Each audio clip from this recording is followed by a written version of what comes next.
Selamat pagi teman-teman, Shalom. Renungan pagi hari ini berjudul Dibentuk di dalam Kristus untuk ketaatan yang setia.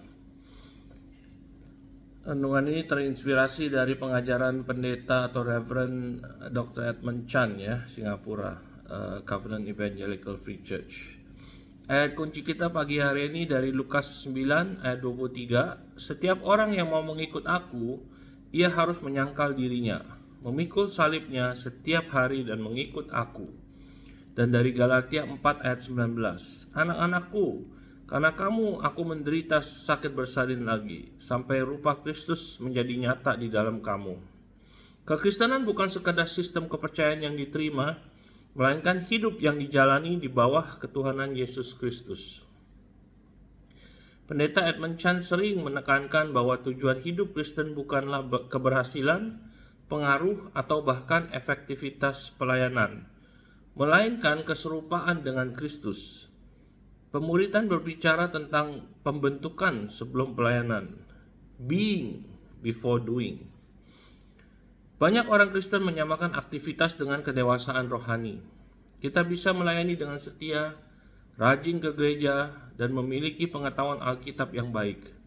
Namun karakter kita tetap tidak banyak berubah. Allah jauh lebih peduli pada siapa kita sedang dibentuk daripada apa yang kita kerjakan. Pelayanan sejati mengalir dari pembentukan yang mendalam. Tanpa itu, buah pelayanan akan dangkal dan tidak bertahan lama. Panggilan untuk penyerahan diri setiap hari. Undangan Yesus untuk menjadi muridnya sederhana namun menuntut. Menyangkal diri, memikul salib setiap hari dan mengikut Dia. Ini bukan keputusan sekali seumur hidup, melainkan sikap penyerahan diri yang terus-menerus, teman-teman. Menyangkal diri bukan berarti membenci diri, melainkan menurunkan tahta aku sebagai pusat hidup. Salib melambangkan kematian terhadap keinginan menguasai hidup sendiri, kenyamanan, ambisi pribadi, dan kebutuhan untuk diakui. Di tengah budaya yang menuhankan pemenuhan diri, jalan Kristus memanggil kita kepada penyerahan diri. Namun paradoksnya justru ketika kita kehilangan hidup kita demi Kristus, kita menemukannya yang sejati. Formasi rohani bersifat sengaja. Perubahan menjadi serupa Kristus tidak terjadi secara otomatis. Keselamatan terjadi seketika, tetapi pembentukan rohani adalah proses yang berkelanjutan. Allah memakai disiplin-disiplin rohani seperti merenungkan firman, doa, keheningan, komunitas, dan ketaatan untuk membentuk ulang hati yang memperbarui pikiran kita. Disiplin rohani bukanlah legalisme untuk mendapatkan perkenanan Allah. Itu adalah sarana anugerah yang memposisikan kita untuk menerima apa yang Allah rindukan kerjakan di dalam kita, teman-teman. Tanpa ritme hidup yang disengaja untuk tinggal di dalam Kristus, kehidupan rohani kita menjadi reaktif, bukan berakar. Pemuridan yang dangkal menghasilkan orang percaya yang berpengetahuan tetapi tidak mengalami transformasi. Pemuridan sejati melibatkan kebiasaan-kebiasaan kudus yang menyelaraskan hidup kita dengan kebenaran Allah. Kristus dibentuk melalui ketaatan dan penderitaan. Seringkali pekerjaan Allah yang terdalam terjadi melalui hal-hal yang ingin kita hindari, penderitaan, penantian, dan harapan yang belum terwujud.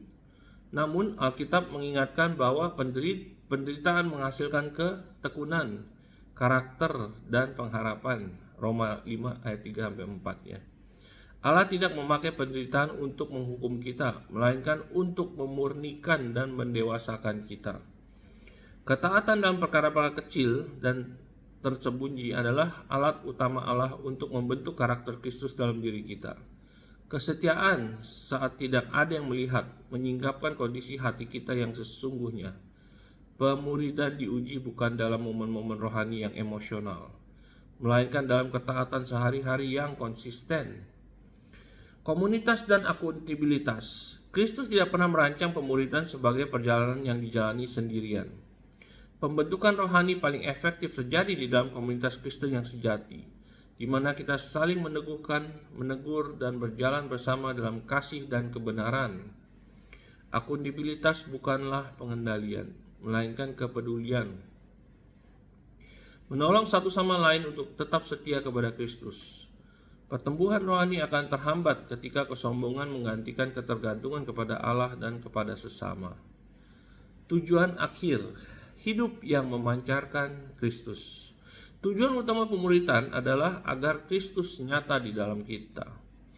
Kasih-Nya dalam relasi kita, kekudusannya dalam pilihan hidup kita, dan belas kasih-Nya dalam kesaksian kita. Hidup yang dibentuk di dalam Kristus bukanlah hidup yang bising dan mencari perhatian, melainkan hidup yang dalam, stabil, dan setia. Dunia tidak membutuhkan lebih banyak orang Kristen yang berbakat, tetapi murid-murid yang berakar kuat, yang hidupnya memancarkan jejak Kristus dengan jelas. Beberapa pertanyaan untuk refleksi kita ya. Area mana dalam hidup saya yang masih menolak ketuhanan Kristus? Disiplin rohani apa yang Tuhan sedang undang untuk saya bangun dengan lebih sungguh-sungguh? Bagaimana Tuhan sedang memakai musim hidup saya ini untuk membentuk karakter Kristus di dalam diri saya? Mari kita berdoa teman-teman. Tuhan Yesus, kami menyerahkan hidup kami kembali kepadamu. Bentuklah hati kami, perbarui pikiran kami, dan selaraskan kehendak kami dengan kehendak-Mu.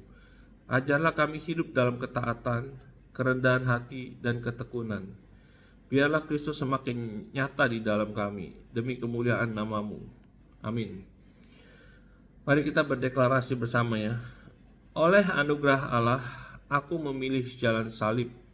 Aku berkomitmen untuk hidup sebagai murid Kristus yang sejati.